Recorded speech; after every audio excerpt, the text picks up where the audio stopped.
Victoria and Isaac here. Welcome back to our channel.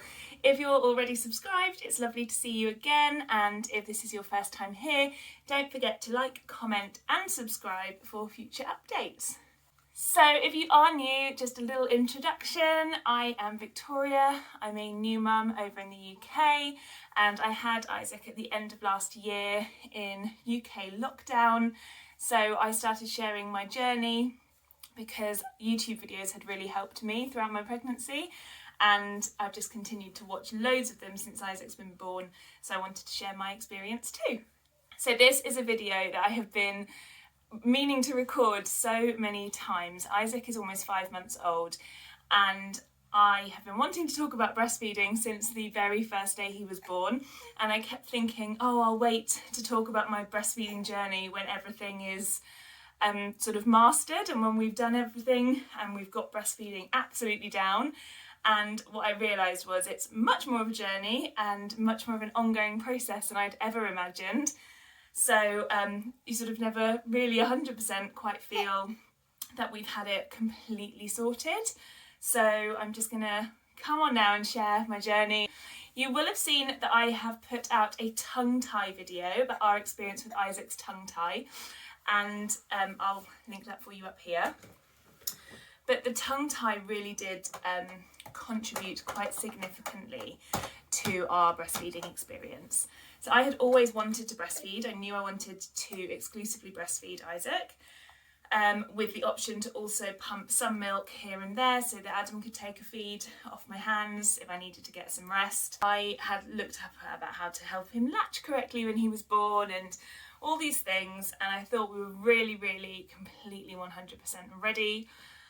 Isaac was born, and immediately he started rooting and looking for the breast. So I put him straight onto my breast, and he was really attempting to suck. He was doing all the right things, but just nothing was happening. For the first sort of 4 hours, we just kept trying. Little by little, every time I held him, he'd start rooting, and we'd try, and he just wasn't 100% working.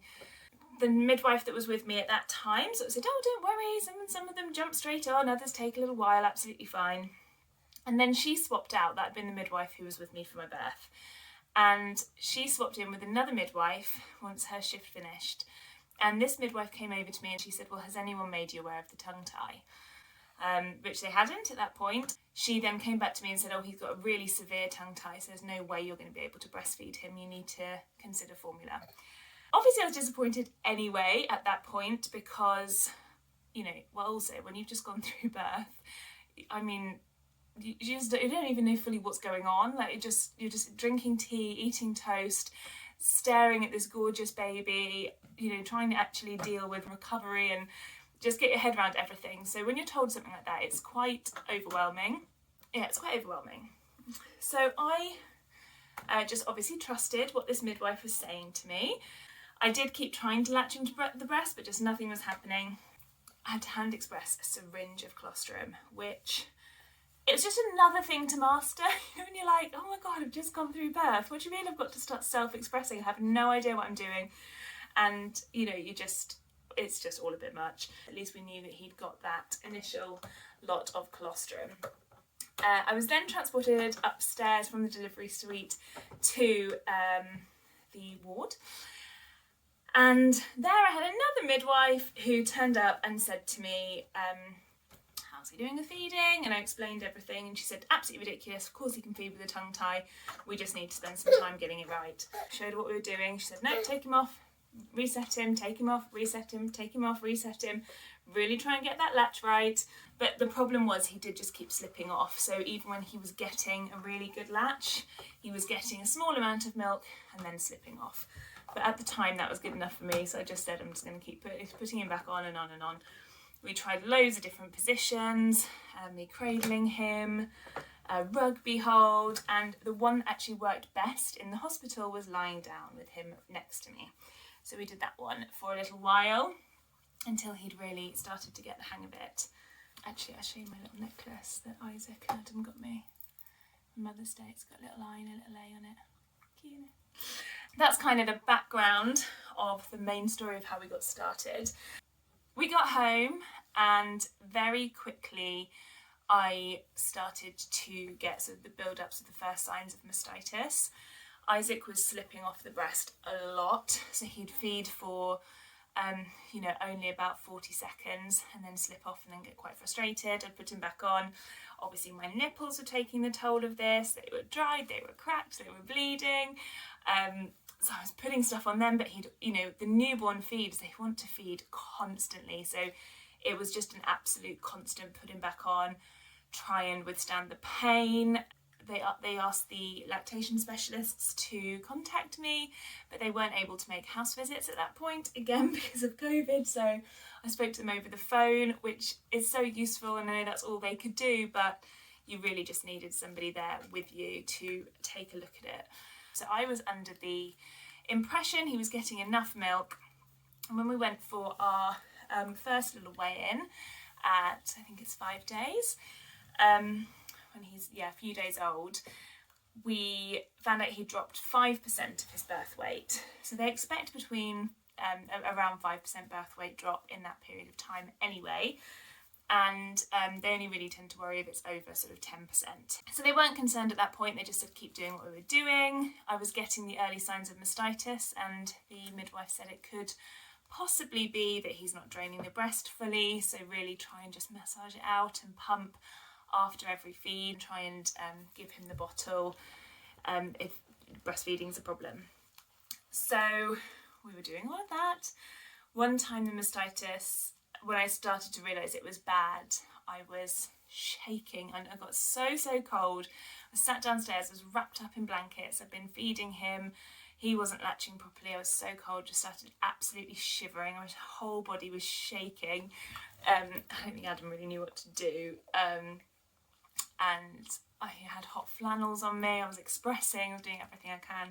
That really helped to get my milk supply up as well, because he wasn't draining the breast enough for my milk supply to be coming into the demand that he needed. We had the discussion with Isaac's doctor about having the tongue tie sorted, which, as you'll see in the video, we did decide to do. But even aside from the tongue tie, breastfeeding is still such a journey, and this is sort of really what I wanted to talk about more than our issues with the actual tongue tie itself. Those first couple of weeks, especially after you've had a baby and you've come home, you're trying to settle in, and it's their newborn sleep cycle where they seem to sleep for ages, but then whenever they're feeding, whenever they're awake, they seem to want to be fed.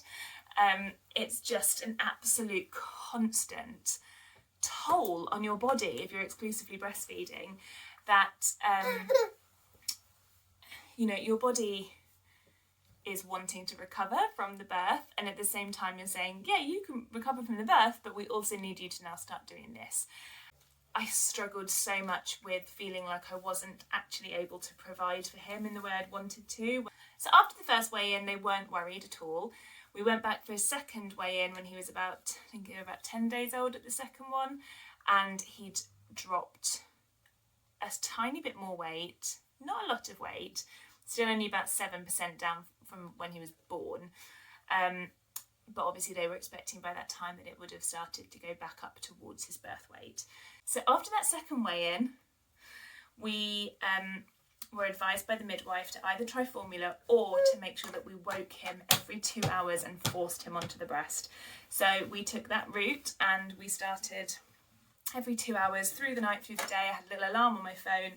I would wake him up, and we would feed for as long as he would happily feed for, and then pop him back down to sleep or play. And religiously every 2 hours we woke him. We had an appointment for three or 4 days later after that second weigh-in, where we had to go back and have him weighed, and thankfully then he'd gone back up to his birth weight. So the midwife advised that we continued with the 2 hour wakings, so we did that in total for about a month. I'll say this almost as a disclaimer, fed is best. If your baby needs feeding and things are getting serious, feed them, formula, whatever, obviously formula. And I absolutely would have done that, but I still felt like we could master breastfeeding, so we never took the formula route. I started expressing, and Adam would give him quite a full bottle each evening, so that we knew he was definitely getting that amount.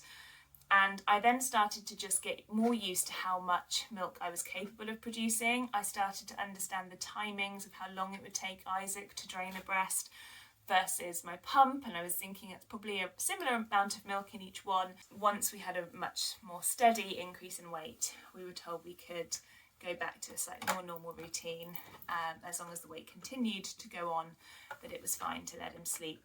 You know, if he wanted to sleep for 5-6 hours, he could do. And thankfully he did. It meant Mummy got a bit of a rest. I have a friend who is the most amazing mum, and she has been on an amazing breastfeeding journey, and I reached out to her and she sent me emails and emails of information, places to look for latch help and tongue tie help, and how to maximise your breath. I'll post loads of the links that she gave me below in the description. That's my friend Adeline, little shout out. She was so helpful, and I just really wanted to persevere with breastfeeding. So we pushed through to the 12-week mark, where we went and had Isaac's tongue tie sorted. That's all the information that's in another video. And immediately after, he just became so much better at feeding. And it was because he just no longer had any cracked or sore nipples. He kept draining each breast fully, so the mastitis was sorted. I wasn't having to pump after each feed anymore because he'd, had everything he needed. And I did still pump 1 bottle a day so that Adam could do 1 feed in the evening, so I could have a slightly longer stretch of undisturbed sleep at night. And we've been really lucky because Isaac has always been happy to take that bottle and still breastfeed, and that's sort of never been a problem for us. I know that's been a concern and a struggle for other people, that sometimes the baby prefers one or the other, and so then you don't really have much choice. But it was the MAM bottle that we used. Again, a link of the bottles and everything I'm mentioning in this video below. So we're now at, so that was at 12 weeks, we're now at 20 weeks, so we've had another 8 weeks since then. I really love where we are now, and I'm so glad that we pushed through those early stages. It is a journey, it is a constant demand on your body. You've been through the pregnancy, you've been through the birth, and you know you're going to be up all night, you know you're going to be tired, you know you're going to be constantly answering to this new little human, but I hadn't anticipated the actual physical strain on my body, especially in those first few weeks when you're still recovering from the labour. So I would recommend, when you can get rest. I'm also somebody who, if I feel all right, I'll say, oh no, I don't need to rest at the moment. Just rest, even if you don't need to rest. I wanted to be with Adam and be with Isaac all the time. So whenever Adam would say, why don't you go off and get some rest? I'd be like, I want to be with you too. But there's so much time to be with each other that actually it is just so much better to just curl up on the sofa or go upstairs and get some extra rest. You don't have to be on every walk. You don't have to be, doing every bath time and things like that. Sometimes it's okay to just go and rest. That's something I always tell myself. I still have to tell myself that now. So that was our breastfeeding journey. I'm going to link everything below. And as I say, it is just something that, every time he goes through a growth spurt, I think that I don't have enough milk for him. I seem to have every sort of couple of weeks, there's a point where I just think, oh my goodness, he's getting really frustrated. Maybe I've not got enough milk. I start downing water and water and water. That's where we're at now. We've done 20 weeks. I'm super proud of us, and I'm really pleased that we persevered, and that we got loads and loads of opinions at the beginning from loads of different people, midwives, health visitors, friends, family, because sometimes you just need all those different opinions in order to help you get through. So that's it, guys. Thank you so much for listening. Questions, pop them in the comments and I'll answer. And we are hoping our next milestone, we're going to get to a year, aren't we? We're going to do 12 months and then we're going to see what we'd like to do longer, but we'll see how we're feeling, where we're at. At the moment we're at hair eating stage. So anyway, hope that was informative, and we will definitely check in the future. We're going to do another video about this. hopefully when we hit a year. So there'll be loads of videos in the meantime. Make sure you subscribe and I'll see you soon. Bye guys. Are you dribbling?